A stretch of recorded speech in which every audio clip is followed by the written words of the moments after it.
మిత్రులారా, నమస్తే. పరమపావనమైన గీతాపారాయణానికి హృదయపూర్వక స్వాగతం. ఇవాళ నృసింహ జయంతి. ఆ సందర్భంగా శేషప్ప కవిచే రచింపబడినటువంటి నరసింహ శతకంలోని ఒక పద్యాన్ని ఆలపించుకొని ఆ నరసింహస్వామి కృపకు కూడా పాత్రలమయ్యే ప్రయత్నం చేద్దాం.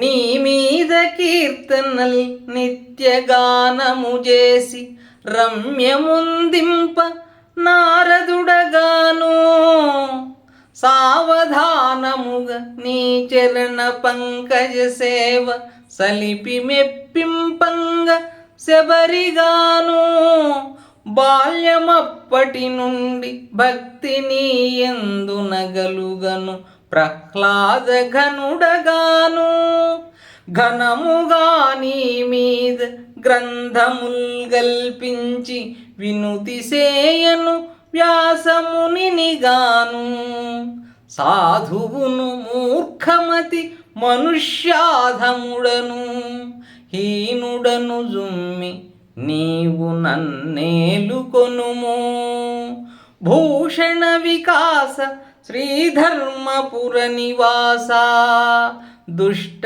సంహార నరసింహ దురిత దూరా. ఓ నరసింహ, నీపై పాటలు ఎల్లప్పుడూ పాడి నిన్ను ఆనందింప చేయటానికి నేను నారదుణ్ణి కాను. తీరికగా నీ పాదపద్మాలను సేవ చేసి నిన్ను మెప్పించడానికి నేను శబరిని కాను. చిన్నప్పటి నుండి నీ యందు భక్తి పెంపొందించుకొని సేవ చేయటానికి నేను ప్రహ్లాదుని కాను. గొప్పగా నీపై గ్రంథాలు రచించి స్తోత్రాలు చేయటానికి నేను వ్యాసమహామునిని కాదు. వ్యాసుడు రచించినటువంటి అద్భుతమైనటువంటి గ్రంథాలు వేదాలను సంకలనం చేయడమేనా? పంచమ వేదమైన మహాభారతాన్ని రచించడమేనా? అష్టాదశ పురాణాలు రచించడమేనా? స్తోత్రాలు రచించడమేనా? ఇలా భరతజాతికి అపారమైనటువంటి ఆధ్యాత్మిక సంపదను సంగినటువంటి ఆ వ్యాస మహామునిని నేను కాను. మెతకవాడిని, మూర్ఖుణ్ణి, అల్పుణ్ణి. అందువల్ల నీవే నన్ను కాపాడాలి అంటూ శేషప్ప కవి ఈ పద్యంలో ఆ నరసింహస్వామిని ప్రార్థించడం జరుగుతుంది. మిత్రులారా, భక్తియోగం 16వ శ్లోకం.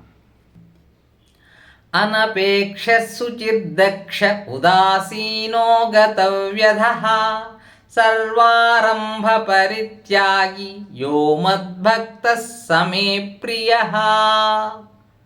శ్రీకృష్ణ పరమాత్మ అర్జునుడికి ఉత్తమ భక్తుడు కలిగి ఉండాల్సినటువంటి మరికొన్ని గుణాల గురించి తెలియజేస్తూ ఉన్నాడు. అనపేక్ష, అపేక్ష లేనివాడు, కోర్కెలు లేనివాడు. శుచి, పరిశుద్ధుడు. దక్ష, కార్యసమర్థుడు. ఉదాసీన, ఏది పట్టనట్టు ఉండేవాడు, ఉదాసీనంగా ఉండేవాడు. గతవ్యధ, దుఃఖము లేనివాడు. సర్వారంభ పరిత్యాగి, సర్వ అంటే సమస్తమైనటువంటి. ఆరంభ, ఆరంభ అంటే ఆరంభించడం, మొదలు పెట్టడం అనేది ఒక అర్థమైతే ఇక్కడ ఆరంభ అంటే కార్యము, పని అని. సమస్త పనులను పరిత్యాగి, త్యజించినటువంటి వాడు. అంటే ఇక్కడ కార్యాలను త్యజించడం అని కాదు, ఆ కార్యాల పట్ల కర్తృత్వ భావాన్ని త్యజించినటువంటి వాడు. యో మద్భక్త సమే ప్రియ, అటువంటి భక్తుడు నాకు ఎంతో ప్రియమైన వాడు అంటున్నాడు పరమాత్మ. మరి ఇక్కడ కోర్కెలు లేనివాడు. మానవుడన్నాక కోర్కెలు ఖచ్చితంగా ఉంటాయి.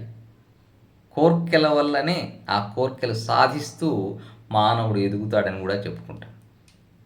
అయితే ఆధ్యాత్మిక ప్రగతికి కోర్కెలు ఒక ఆటంకంగా ఉంటాయి. కాబట్టి కోర్కెలు ఎందుకు జనిస్తాయి అంటే ప్రాపంచిక విషయాల పట్ల ఆసక్తి ఉండడం వల్ల. కాబట్టి భక్తుడైన వాడు ప్రాపంచిక విషయాల పట్ల నిరాసక్తంగా ఉండాలి, ఆసక్తి లేకుండా ఉండాలి. ఎప్పుడైతే ప్రాపంచిక విషయాల పట్ల ఆసక్తి తగ్గుతుందో అప్పుడు పరలోక విషయాల పట్ల, భగవద్ జ్ఞానానికి సంబంధించిన విషయాల పట్ల, మోక్షానికి సంబంధించిన విషయాల పట్ల అనురక్తి పెరుగుతుంది. శుచిహి, పరిశుద్ధత, శుద్ధి అనేది బాహ్యశుద్ధి, అంతఃశుద్ధి రెండు రకాలుగా చెప్పుకోవచ్చు. బాహ్యశుద్ధి అంటే మన వస్త్రాలు శుభ్రంగా ఉండడం కావచ్చు, మన శరీరాన్ని శుభ్రంగా పెట్టుకోవడం కావచ్చు, మన పరిసరాలు శుభ్రంగా పెట్టుకోవడం కావచ్చు. ఇవే కాకుండా ఆచరణ శుద్ధి అంటే మనం చేసేటటువంటి కార్యాలు, వ్యవహారాలు అన్నీ కూడా ధర్మబద్ధమైనవిగా ఉండేటట్లు చూసుకోవడం. అలాగే ద్రవ్యశుద్ధి, మనం ఎప్పుడైతే ధర్మకార్యాలు నిర్వహిస్తామో అలాంటి ధర్మకార్య నిర్వహణ వల్ల, అలాంటి వ్యవహారాల వల్ల సంపాదించినటువంటి ధనమే ద్రవ్యశుద్ధితో కూడినటువంటిది.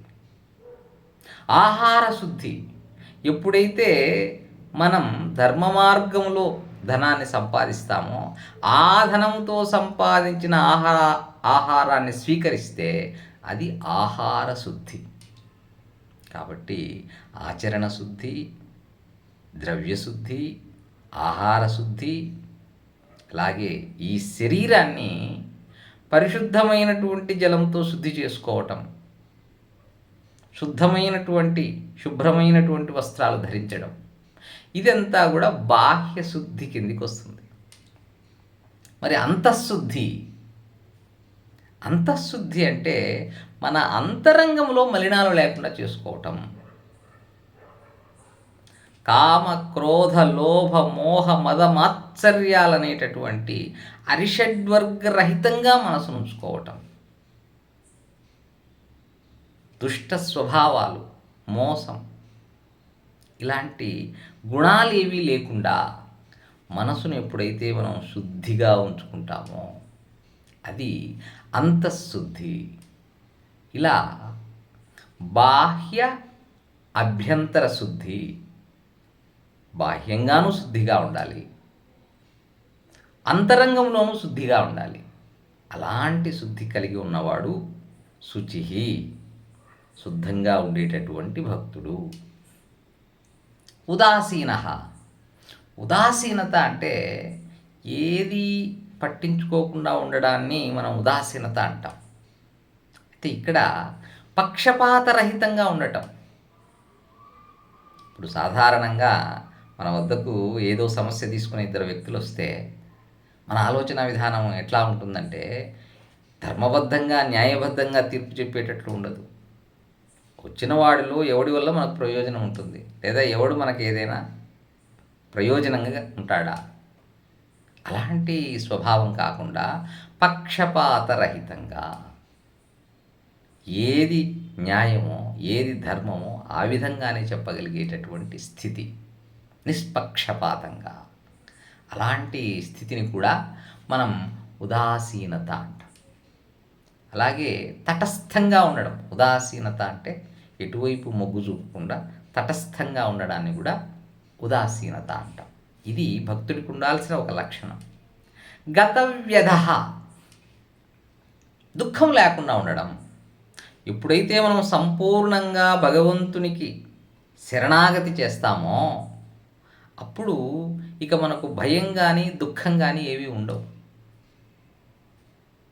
ఎందుకంటే మనకు భగవంతుడు ఉన్నాడు కాబట్టి మనకు ఆ దుఃఖం అనేది మన జీవితంలో ఎట్టి పరిస్థితుల్లో దానికి స్థానం ఉండదు. సర్వారంభ పరిత్యాగి అంటే సమస్త కర్మలు త్యజించడం అని కాకుండా సమస్త కర్మల పట్ల కర్తృత్వ భావన లేకపోవటం. అంటే అహంకార భావన లేకపోవటం, స్వార్థం లేకపోవడం. స్వార్థం అంటే నేను, నాది. అహంకారం అన్నా అలాంటి భావనే. నేను ఈ పని నేను మొదలుపెట్టాను, ఈ పని నేను చేశాను, ఇలా జరగడానికి నేనే కారణం. ఇటువంటి ఈ కర్తృత్వ భావన లేకుండా కర్మలు నిర్వహించడమే ఇక్కడ సర్వారంభ పరిత్యాగ. అంతే తప్ప అకర్మణ్యత అని కాదు. అంటే కర్మలు ఏవి చేయకుండా ఉండడం అని కాదు.